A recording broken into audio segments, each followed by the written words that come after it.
ଆପଣ ଯଦି ଦେଖିବେ ସେତେବେଳେ କୋଉ ପ୍ଲେସ୍ ରେ ହବ କୋଉ ଜାଗାକୁ ଯିବେ ଓଡ଼ିଆ ଇଣ୍ଡଷ୍ଟ୍ରିର ଫିଲ୍ମ ଆଜି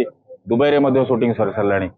ଏବଂ ଓଡ଼ିଶା ଭିତରେ ମଧ୍ୟ ସୁଟିଂ ହଉଛି। ତେଣୁ ଏ ସମୟରେ ମନୋଜ ମିଶ୍ରଙ୍କର ଏଇ ଯୋଉ ବାଚାଳାମି କୋଉଠି ନା କୋଉଠି ଲାଗୁଛି ଯେ ସେ ଅଯଥା ହସ୍ତକ୍ଷେପ କରିଦଉଛନ୍ତି ବା ଅଯଥା ମାନେ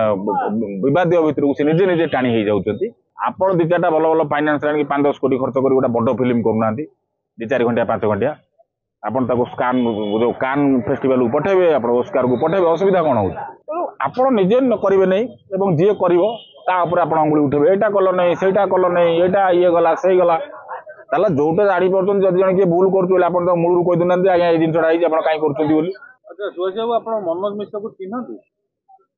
ନିଶ୍ଚିତ ଭାବରେ ତାକୁ ଯିଏ ବି ଚିହ୍ନି ନଥିବେ ସେ ଏଇ 1-1.5 ବର୍ଷ ହେଲା ସମସ୍ତେ ଚିହ୍ନି ଯାଇଥିବେ ବୋଲି ମୋର ଅନୁମାନ। ଦେଖନ୍ତୁ ସେ ଫିଲ୍ମରେ ଆକ୍ଟର ଅଭିନେତା ଯେତିକି ତାଠାରୁ ଗୋଟେ ବିବାଦୀ ଅଭିନେତା ବୋଧେ ଅଧିକା କହିଲେ ଚଳିବନି ମାନେ ଚଳିବ ତାକୁ କହିଲେ ଚଳିବ କିନ୍ତୁ ପ୍ରଶ୍ନ ହଉଛି ନିର୍ଦ୍ଦେଶକ ହୁଅନ୍ତୁ ପ୍ରଯୋଜକ ହୁଅନ୍ତୁ ସେ ତାଙ୍କ ଚିନ୍ତାଧାରାରେ ତାଙ୍କର ଫିଲ୍ମକୁ ବନାନ୍ତି ଯୋଉଟା କି ମନୋଜ ମିଶ୍ର ନିଜେ ତ ନିର୍ଦ୍ଦେଶନା କ'ଣ ତାଙ୍କର ନିର୍ଦ୍ଦେଶନା ହାଉସ୍ ଅଛି କି ନାହିଁ ମାନେ ତାଙ୍କର କ'ଣ ପ୍ରଡକ୍ସନ ହାଉସ୍ ଅଛି କି ନାହିଁ ମୁଁ ତ ଜାଣିନି ଯଦି ସେଠି ବି କରିଥିବେ ସେ କରନ୍ତୁ କିଛି ଅସୁବିଧା ନାହିଁ ସେ ତାଙ୍କର ଭଲ ଭଲ ଫିଲ୍ମ କରିବେ ଓସ୍କାର ଫୋସ୍କାର ଆୱାର୍ଡ ଜିତିବେ କି ଆପଣଙ୍କର ଇଣ୍ଟରନ୍ୟାସନାଲ ଆୱାର୍ଡ ବି ଜିତି ପାରିବେ କୌଣସି ଅସୁବିଧା ନାହିଁ। ଯେତେବେଳେ ଯେକୌଣସି ପ୍ରଯୋଜକ ବି କରୁଛନ୍ତି ଯାହା ବି କରୁଛନ୍ତି ଓଡ଼ିଆ କଳା ଜଗତ ଯେତେବେଳେ କେବଳ କପି ପେଷ୍ଟ ସିନେମାକୁ ନେଇ ଚାଲୁଥିଲା ବର୍ତ୍ତମାନ ନିଶ୍ଚିତ ଭାବରେ କିଛି ଭଲ ପ୍ରଯୋଜକ ବା ନିର୍ଦ୍ଦେଶକ ଆସିଲେଣି ଏବଂ ଦମନ ଭଳି ଫିଲ୍ମ ଯେତେବେଳେ ଆୱାର୍ଡ ଜିତୁଛି ଆପଣଙ୍କର କର୍ମ ଭଳିଆ ଫିଲ୍ମ ଯେତେବେଳେ ଭଲ ବିଜନେସ୍ କରୁଛି ବିଭିନ୍ନ ଫିଲ୍ମ ମଧ୍ୟ ଆସୁଛନ୍ତି ନୂଆ ନୂଆ ଷ୍ଟାର କାଷ୍ଟ କରାଯାଉଛି ବା ଆପଣଙ୍କର ଫିଲ୍ମ ପ୍ରଡ୍ୟୁସ କରାଯାଉଛି ଏ ସମୟରେ କୋଉ ପ୍ରଯୋଜକ ବା କୋଉ ନିର୍ଦ୍ଦେଶକ କ'ଣ କଲେ ତାଙ୍କର ସେଟା ବ୍ୟକ୍ତିଗତର କଥା ଆକୁ ନେଇକିରି ଅଯଥା ଉଙ୍ଗୁଳିବାଜ କରିବା ଯୋଉଟା ମୁଁ ପସନ୍ଦ କରେ ନାହିଁ। ଫିଲ୍ମ ଜଗତରେ ଲୋକ ଭଲ ଫିଲ୍ମ ହେଲେ ଦେଖିବାକୁ ଯିବେ ଖରାପ ଫିଲ୍ମ ହେଲେ ଦେଖିବାକୁ ଯିବେ ନାହିଁ। ତେଣୁ ଯୋଉ ପ୍ରଯୋଜକ ବା ଯୋଉ ଡାଇରେକ୍ଟର ଫିଲ୍ମ କରୁଛନ୍ତି ଯୋଉ ପ୍ରଡକ୍ସନରେ ଫିଲ୍ମ ତିଆରି ହଉଛି ସେମାନଙ୍କର ଫାଇନାନ୍ସର କ'ଣ ଦେଖିକି ତାଙ୍କୁ ଫାଇନାନ୍ସ କରୁଛନ୍ତି ସେଇଟା ତାଙ୍କର ବ୍ୟକ୍ତିଗତର କଥା। ଯଦି ଜଣେ ଫିଲ୍ମ କରୁଛି ତାହେଲେ ସେ ନିହାତି ଭାବରେ ପଇସା ଖର୍ଚ୍ଚ କରୁଛି ଯେତିକି ପଇସା ବି ଖର୍ଚ୍ଚ ହଉ ଆଜି ଫିଲ୍ମରେ ଆଗରୁ ଯେତେବେଳେ ଫିଲ୍ମ ଚାଲୁଥିଲା ବହୁତ କଷ୍ଟରେ ଓଡ଼ିଆ ସିନେମା ଜଗତ ଉପରକୁ ଉଠିଛି ମାନେ ଆପଣ ଯଦି ଦେଖିବେ ସେତେବେଳେ କୋଉ ପ୍ଲେସ୍ରେ ହବ କୋଉ ଜାଗାକୁ ଯିବେ ଓଡ଼ିଆ ଇଣ୍ଡଷ୍ଟ୍ରିର ଫିଲ୍ମ ଆଜି ଦୁବାଇରେ ମଧ୍ୟ ସୁଟିଂ ସରି ସାରିଲାଣି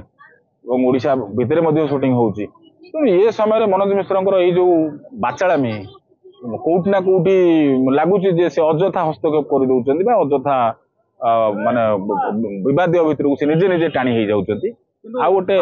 ଥାନା ଆଗରେ ମାନେ ଏମିତି ବାଡିଆ ପିଟା ହବା ପରିସ୍ଥିତି ଉପୁଜିବା ନାଇଁ ଶୁଣନ୍ତୁ ଗୋଟେ କଥା ହଉଛି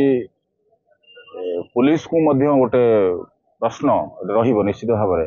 ଆଜି ମନୋଜ ମିଶ୍ର ବୋଲି ତାଙ୍କୁ ଆପଣ ଟାଣିକି ଧରୁଛନ୍ତି କିନ୍ତୁ ତଥାପି ସେ ଭିଡ଼ିକିରି ଯାଉଛନ୍ତି ବବି ଇସଲାମ ଯିଏ ଅଛନ୍ତି ତାଙ୍କ ସହିତ ଝଗଡ଼ା କରିବା ପାଇଁ। ସେ ଜାଗାରେ ଯଦି ଗୋଟେ ସାଧାରଣ ଲୋକ ଥାନ୍ତା ପୋଲିସ ତାଙ୍କ ସାଙ୍ଗରେ ଏଭଳି ବ୍ୟବହାର କରିଥାନ୍ତା କି ନା ସିଏ ଗୋଟେ ଷ୍ଟାର ବୋଲି ତାଙ୍କ ସହିତ ଏଭଳି ବ୍ୟବହାର କରାଯାଉଛି ନାଇଁ ଏ ଜିନିଷ ଭୁଲ। ତେଣୁ ଯେତେବେଳେ ଗୋଟେ ଲୋକ କୋଉଠି ନା କୋଉଠି ଯେତେବେଳେ ଆପଣ ପ୍ରଥମଟାକୁ ଦେଖିବେ ଯଦି ସେ କିଛି ମନ୍ତବ୍ୟ ଦେଇନଥାନ୍ତେ ସେ ଜାଗାକୁ ସେ ଆସିନଥାନ୍ତେ ସେ ତାଙ୍କର କୋଉଠି ତାଙ୍କର ବୁଲୁଥିଲେ ବସୁଥିଲେ ତାଙ୍କର ଯାଇଥାନ୍ତେ। ତେଣୁ ଆଜି ସେ ଯେତେବେଳେ ସେ ବିବାଦୀୟ ମନ୍ତବ୍ୟ କ'ଣ ଗୋଟେ ଦେଇଛନ୍ତି ବୋଲି ତାଙ୍କର ସେଠି ଏସିପିଙ୍କ ପାଖକୁ ଡିସିପିଙ୍କ ପାଖକୁ ସେ ଆସିଥିଲେ ତାଙ୍କର ଦେଖା କରିବା ପାଇଁ କ'ଣ ତା ଆଲୋଚନା ହେଇଛି ସେ ଜାଗାରେ ଆସିକି ଯେତେବେଳେ ଏଇଭଳି ବ୍ୟବହାର କରୁଛନ୍ତି ମତେ ଲାଗୁଛି କୋଉଠି ନା ତାଙ୍କର ମସ୍ତିଷ୍କ ଭ୍ରମ ହେଇଛି। ଗୋଟେ କଥା ହଉଛି ଭିତରେ ଆଲୋଚନା ସରିଲା ବାହାରକୁ ବାହାରିଲେ ତାହେଲେ ଦି ଜଣଙ୍କ ଭିତରେ ଯୋଉ ପର୍ସନାଲ କଥା କଟାକଟାକୁ ନେଇକି କାହିଁକି ଉପୁଜିଲା କାହିଁକି ଇଏ ତାଙ୍କର ଯୋଉ ଯଦି ମନୋଜ ମିଶ୍ରଙ୍କର ଏତେ ଦୋଷ ତାହେଲେ ଅପରପକ୍ଷ ଲୋକ ବି ତ କୋଉ ଛାଡିଛନ୍ତି କି ତାଙ୍କ ଦ୍ୱିତୀୟ ବିବାହକୁ ନେଇକି ଦୁନିଆ କଥା କହିଲେ ବୁଝିପାରିଲେନି। ଶୁଣନ୍ତୁ ମୁଁ ଆପଣଙ୍କୁ ଗୋଟିଏ କଥା କହି ରଖେ ଯେ ବିବାଦ ଯେତେବେଳେ ଆରମ୍ଭ ହେଲା ଏ ବିବାଦର ସୂତ୍ରଧର କିଏ ଏ ବିଷୟ ଯଦି ନ ହେଇଥାନ୍ତା ଆଜି ସେ ଜାଗାକୁ ଆସିଥାନ୍ତେ କାହିଁକି ମନୋଜ ମିଶ୍ର ତାଙ୍କର ସେ 2ଟା ବାହା 4ଟା ବାହା ହଉନାହାନ୍ତି ତାଙ୍କର କ'ଣ ଅସୁବିଧା ହେଇଯାଇଛି ତାଙ୍କର ସେ ପୋଷି ପାରିବେ ଚଳେଇ ପାରିବେ ତାଙ୍କର କାନୁନ ଅନୁସାରେ ସମ୍ବିଧାନ ଅନୁସାରେ ସେ ବାହା ହେଇଛନ୍ତି ସେ ବିଷୟକୁ କିଏ କାହିଁ ଯିବାକୁ ଯିବ ମୁଁ ତାଙ୍କ ବ୍ୟକ୍ତିଗତ ଜୀବନକୁ ଜମା ଯିବାକୁ ଚାହିଁବି ନାହିଁ। ତେଣୁ ବିବାଦ ସୃଷ୍ଟି ହେଉଛି ଫିଲ୍ମକୁ ନେଇକିରି ମୁଁ ଗୁଡ଼ାଏ ଦେଖିଛି ତାଙ୍କର ନିଜସ୍ୱ ଚ୍ୟାନେଲରେ ମଧ୍ୟ ପକେଇଛନ୍ତି ଏଇଟା ହେଲାନି ସେଇଟା ହେଲାନି ଏଇଟା କଲେ ହବ ସେଇଟା କଲେ ହବ अरे भाई जड़े आपण होचंती गोटे आपण निजे कहउचंती जे आपण बॉलीवुड रे काम करिक आछंती टॉलीवुड रे काम करिक आछंती आपण हॉलीवुड रे काम करिचंती सबडे आपण काम करचंती आपण दि चारटा भल भल फाइनेंस आनी 5-10 कोटी खर्च करी गोटे बड़ फिल्म करूनांती 2-4 घंटा 5 घंटा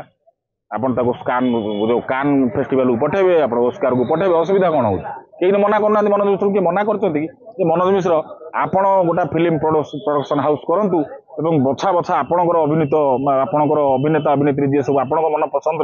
जी आपण जो हिसाब से चाहूचंती करि पारिबो सेबडी लोक को नेगिरा आपण फिल्म करूनांती आपण के मना करछि के तो मना करनांती तो आपण निजे न करिवे नै एवं जे करिवो ता ऊपर आपण अंगुली उठेबे एटा कल नै सेटा कल नै एटा ये गला से गला ताला जोटा जानि परछन जदि जण के भूल करछु आपण तो मूलरू कहि दुनांती आज्ञा ए जिनसडा आइ आपण काई करछंती बोली कर साला पर काई करछंती कलाकार हिसाब रे कोन ताकर मंतव्य दबा भूल किछि मु तो कहिला आपण गुरु जेतले आपण देखु मु तो देखि आसी ए जिनस बदे पाखा पाखी वर्ष 1.5 वर्ष आइ गले ए जिनस चाली 1.5 वर्ष भीतर जदि जण कलाकार चाहते तेतले 15टा खंडे फिल्म से शूटिंग करी एतल प्रोड्यूस करि सारंतानी ऑल ओडिसा भीतर कि से फिल्म मध्ये अवार्ड पाई सारंतानी गोटे गोटे सीजन अनुसार तो मंतव्य दबाटा छोटिया कथा मंतव्य दबाटा सहज कथा माने मु चाहिले कहया मु सांगे 2 मिनिट रे कहि दे फिल्मटा करिया पे केते कष्ट होउची सेटा भी से निजे अनुभव करछंती खाली भाषणबाजी करदेले काम हुएनि काम करिया पे केते परिश्रम करिया पड़ुची कोन काम होउची से विषय को मध्ये चिंता करिवार आवश्यकता रहउ तेणु मनोज मिश्र पाखे संपूर्ण समय अच्छी ताको पाखे से कैपेबिलिटी अच्छी दक्षता अच्छी से ताको दक्षता को प्रोडक्ट माने परिचय करंतु सारा ओडिसा भीतर केही तो मना करना आपण देखुथिबे सेठी पंकज जाल ताको निर्मित फिल्म खरा जहाँ कि ऑल ओडिसा रो बेस्ट फिल्म बोली गोटे अवार्ड एबे पाइला पंकज जाल तो से आपणकर पश्चिम ओडिसा लोक से भी फिल्म करूचंती कहीं ताको फिल्म को लेकिन कौन विवाद कहीं करूना यहीटा जो विवाद यहीटा गोटे मनोज मिश्र अभ्यासगत